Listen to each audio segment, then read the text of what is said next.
गोवर्धन धरम वंदे गोपालं गोपरूपिणं गोकुलोत्सवमीशान गोविंदम गोपिका प्रियम। जय माता की मित्रों, मैं पंडित दिनेश कुमार शर्मा आपका अपने चैनल पर सभी का स्वागत करता हूं। आश्विन मास में अधिक मास आना विक्रमी संवत्सर 2077 में 18 सितंबर से 16 अक्टूबर सन 2020 तक यह अधिक मास, मल मास, पुरुषोत्तम मास ये कहा गया है इसको। तो ये देखा जाए तो अधिक मास का, पुरुषोत्तम मास का आना, इस अधिक मास का समय अवधि जो है 18 सितंबर शुक्रवार से लेकर 16 अक्टूबर शुक्रवार सन 2020 तक रहेगा। तो ये शुक्रवार के दिन ही दोनों घटित हो रहे हैं, आरंभ होना भी और समाप्त होना भी। तो कैसा रहेगा ये भी समझेंगे।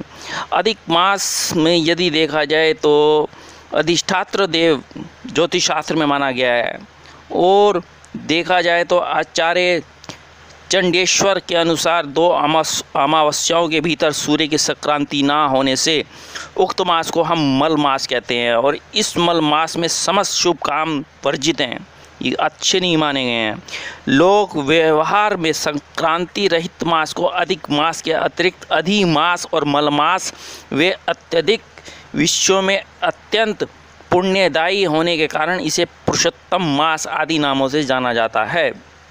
ज्योतिष गणनाओं के अनुसार एक सौर वर्ष 365 दिन का होता है, तो 6 घंटे एवं 11 सेकंड का होता है, जबकि चंद्र वर्ष ये 354 दिन एवं लगभग 9 घंटे का होता है। सौर वर्ष व चंद्र वर्ष तथा सौर मास एवं चंद्रमास के मध्य सामंजस्य स्थापित करने के लिए भारतीय शास्त्रकारों के अनुसार अधिक मास की परिकल्पना व्यवस्था की गई है। पुरुषोत्तम चिंतामणि के अनुसार एक अधिक मास से दूसरे अधिक मास तक की अवधि पुनरावृत्ति 28 मास से लेकर 36 मास के भीतर होना संभव है। इस प्रकार से हर तीसरे वर्ष में अधिक मास और पुरुषोत्तम मास का होना संभव है। और यहीं देखते हैं तो अधिक मास के आने से व्यक्ति श्रद्धा एवं भक्ति पूर्वक व्रत, उपवास, श्री विष्णु पूजन, पुरुषोत्तम महात्म्य का पाठ, दान आदि शुभ कर्म करता है। वह मनोवांछित फल प्राप्त कर लेता है। अंत में वह गोलोक पहुंचकर भगवान श्री कृष्ण का सानिध्य प्राप्त करता है।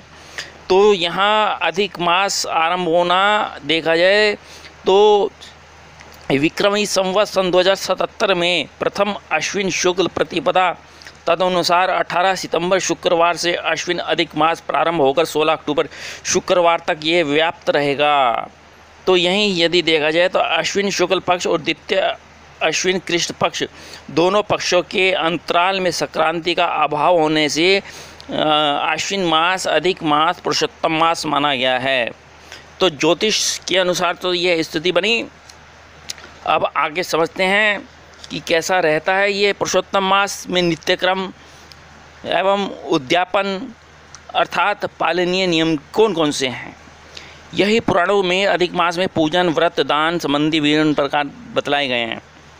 और इसमें देखा जाए तो प्रातःकाल सूर्योदय से पूर्व उठकर शौच, स्नान, संध्या करके नित्य नियम भगवान का स्मरण करके पुरुषोत्तम मास के नियम ग्रहण करने चाहिए। पुरुषोत्तम मास में श्रीमद् भागवत पुराण का पाठ करना बहुत ही महत्वपूर्ण है। 1 लाख तुलसी पत्र से शालग्राम भगवान का पूजन करने से अत्यंत पुण्य प्राप्त होते हैं। विधि पूर्वक षोडशोपचार से नित्यम भगवान का पूजन करने से इस पुरुषोत्तम मास में इस मंत्र का 1 महीने के भक्तिपूर्वक बार बार जप करना चाहिए।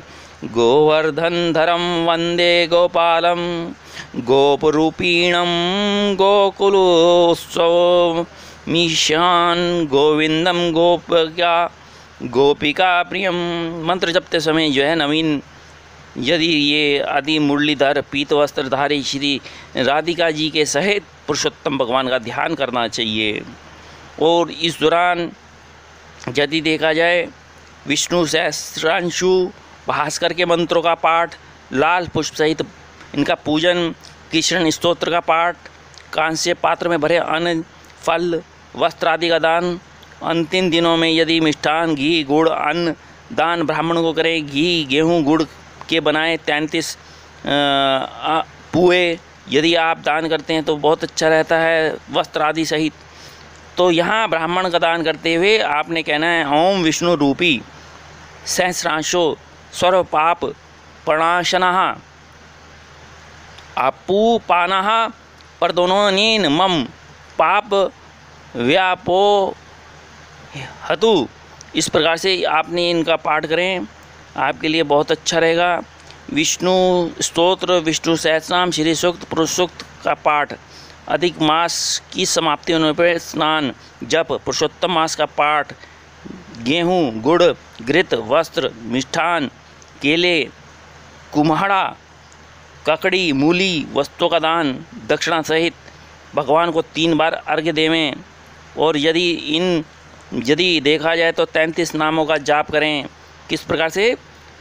प्रथम विष्णु, द्वितीय जिष्णु, तृतीय महाविष्णु, 4 हरिम, 5 कृष्णम, 6 अधोक्षजम, केशवम माधवम राम अच्युतम पुरुषोत्तमम गोविंदम वामनम श्रीशम श्रीकृष्णम विश्वसाक्षिणम नारायणम मधुरीपुम अनिरुद्धम त्रिविक्रमम वासुदेवम जगद्योनिनम अनंतम शेषशायिनम स अकर्षणम प्रद्युम्नं दैत्यम विश्वोत्मुखम जनार्दनम धरावासम दामोदरम मगार्दनम श्रीपतिम च।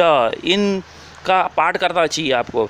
अधिक मास में क्या कर्म कार्य त्याज्य हैं, क्या नहीं करना चाहिए? विवाह, यज्ञ, देव प्रतिष्ठा, महादान, चूड़ा कर्म, मुंडन संस्कार ये नहीं करने चाहिए। तीर्थों में गमन, नवग्रह प्रवेश, वर्षोत्सर्ग, भूमि संपत्ति खरीद क्रय विक्रय, नई गाड़ी का क्रय, शुभ कार्यों का आरंभ अधिक मास काल में नहीं करना चाहिए। इसके अतिरिक्त यदि देखा जाए तो नववधु प्रवेश, नव यज्ञोपवीत धारण, व्रतों का उद्यापन करना, व्रतों का नव अलंकार, नवीन वस्त्र धारण, कुआं तालाब बावली बाग आदि खनन करना, भूमि वाहन का क्रय करना, काम में व्रत का आरंभ करना, भूमि स्वर्ण तुला गाय आदि का दान करना, अष्टक श्राद्ध उपनयन, द्वितीय वार्षिक श्राद्ध उपकर्म आदि कर्मों का संपादन का निषेध माना गया है। तो क्या करना चाहिए? अधिक पुरुषोत्तम मास में क्या करना चाहिए? ये करना चाहिए आपने मलमास के मरने वाले का वार्षिक श्राद्ध, मासिक श्राद्ध, पितरों का क्रिया करना, तीर्थ और गज छाया श्राद्ध। यदि देखा जाए यदि इस मध्य में किसी मलमास में हो तो 1 मास के अधिक ही श्राद्ध होगा। ये समझ लो, 1 मास का अधिक ही श्राद्ध होता है। जिस मास में यह प्राप्त है तो यहाँ मलमास में किसी की मृत्यु तथा 12वां मास हो तो वह प्रेत क्रिया का समाप्त करना चाहिए। तीव्र जर्व प्राणघातक रोग की निवृत्ति के लिए देखा जाए तो रुद्र पूजा आदि अनुष्ठान, पुत्र संतान जन्म के बाद अन्नप्राशन, गणमूल जन्मादि पूजन संबंधी आवश्यक कार्य। यदि देखा जाए कपिल षष्ठी, दुर्लभ योगों के प्रयोग, नित्य पूजा, जप, दान आदि कर्म और ग्रहण संबंधी श्राद्ध, दान, जप आदि किए जा सकते हैं। तो इस प्रकार से यह अधिक मास और मलमास के लिए। अतः मेरे चैनल को लाइक